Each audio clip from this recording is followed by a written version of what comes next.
Hello. जय श्री राम। कुछ कहानियाँ सुनी नहीं बल्कि महसूस भी की जाती हैं। आज की कहानी एक मूर्ति है जिसको श्राप दिया हुआ है। एक लड़का होता है राघव नाम का, जो कि शिल्पकार होता है। गांव वालों ने उसे मूर्तियों की मरम्मत के लिए यहाँ पर बुलाया था। मूर्तियाँ एक पुरानी हवेली के अंदर है और उसी हवेली के अंदर वो मूर्ति है जो श्रापित है। अब वो लड़का जब उस मूर्ति के पास जाता है और उसके साथ कुछ टाइम बिताता है तो उसका एक भयानक रहस्य सामने आता है। और फिर जब लोगों को इस बात का पता चलता है तब तक राघव उस रहस्य का हिस्सा बन चुका होता है। अब आप सबको कहानी के अंदर पता लगेगा कि राघव का आखिर उस मूर्ति से क्या रिलेशन है। और आपको एक चीज़ बता दूं, राघव उस मूर्ति के साथ ही एक मूर्ति बन चुका है। अब आपको कहानी के अंदर पता लगेगा कि आखिर मैं किस चीज़ की बात कर रहा हूँ। उससे पहले अगर आप चैनल के ऊपर नए आए हो, चैनल को सब्सक्राइब कर लेना, वीडियो को लाइक कर देना। कहानी शुरू होती है अब। एक गांव है जिसके अंदर एक पुरानी हवेली है। पुरानी हवेली के अंदर काफ़ी सारी मूर्तियाँ हैं और उन्हीं मूर्तियों की मरम्मत के लिए राघव को बुलाया गया था। राघव एक 25 साल का लड़का जो कि राजस्थान के एक गाँव का रहने वाला था। और राजस्थान के अंदर ही वो हवेली थी जहाँ पर उसको जाना था।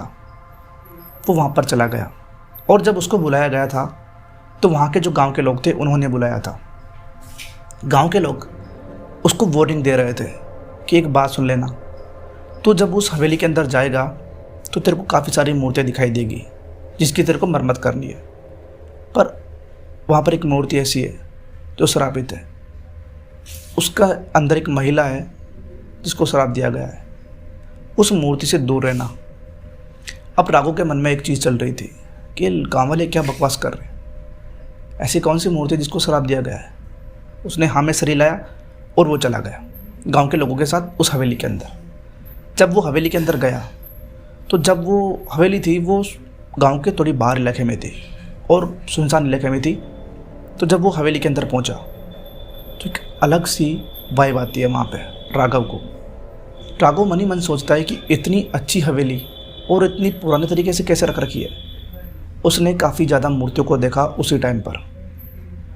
और हवेली के अंदर एक खुफिया दरवाज़ा भी था जो कि एक अंदर एक रूम था, वहाँ पर जाकर खुलता था।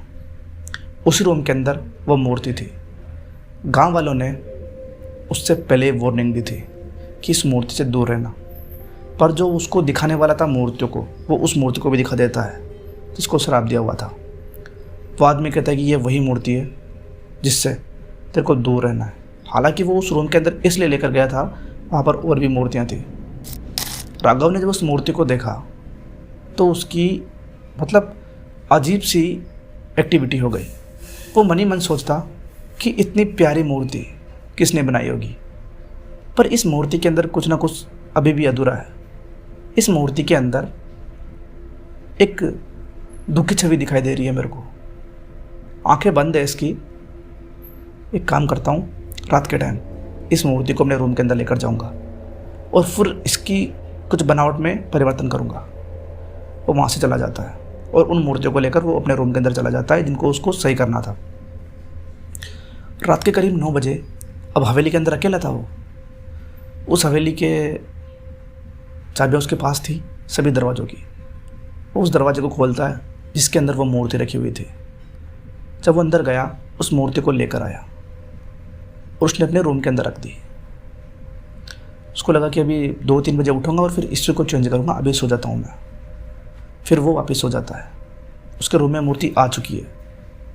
अब थोड़ी देर बाद क्या होता है, उसको किसी की फुसफुसाहट से उसकी नींद खुल जाती है। करीब 12:30 के बाद, 1 बजने में 10-5 मिनट कम थी। तब उसने देखा कि मूर्ति के अंदर कुछ अजीब सा परिवर्तन हो चुका है।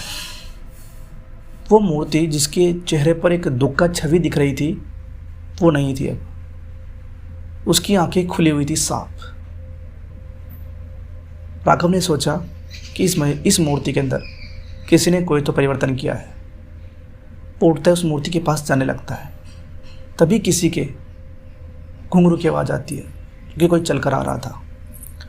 उसने इन चीज़ों को इग्नोर किया। बिल्कुल सामने जाता है उस मूर्ति के और बिल्कुल पास जाकर खड़ा हो जाता है। राघव ने मन में सोचा कि यह मूर्ति मेरे को देख रही है।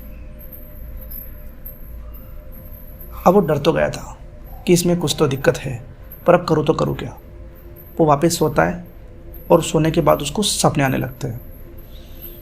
आज कल परसों करीब वो 8-10 दिन वहाँ पर रुका था। 7-8 दिन तक उसको लगातार वही सपने आते रहे। सपने में एक महिला होती, बिल्कुल वही महिला जो इस मूर्ति के अंदर छुपी हुई है। वही शकल, वही उदास चेहरा, और वो कहती है कि तुम मेरे थे, मेरे हो और मेरे रहोगे हमेशा हमेशा के लिए। अब वो इस सपने से परेशान हो जाता है। एक दिन वो रात के टाइम जब उसको सपना आ रहा था, तभी वो उठता है और उठकर उस मूर्ति के पास चला जाता है और मूर्ति के सामने जाकर कहता है कि तुम कौन हो, तुम मुझे क्यों परेशान कर रही हो, आखिर तुम्हारा और मेरा रिलेशन क्या है। एकदम से उस मूर्ति की आंखें खुलती है और पूरी हवेली अंधेरे के अंदर डूब जाती है। सपने में उसको ये याद आता था कि 200 साल पहले उसका इस महिला से कोई ना कोई संबंध था। पूरी हवेली अंधेरे में डूब जाती है। जब सुबह हुई, राघव के लिए एक आदमी गांव का खाना लेकर आया था। तो उसने जब हवेली के बीचों बीच वो दृश्य देखा तो उसकी आंखें फटी की फटी रह गई।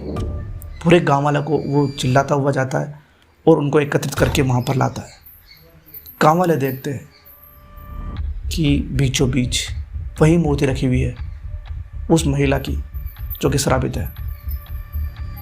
एक बात और बताऊं, उस महिला के बिल्कुल पास में एक मूर्ति और रखी हुई थी जो कि राघव की थी। राघव का कुछ ना कुछ संबंध इस महिला से था।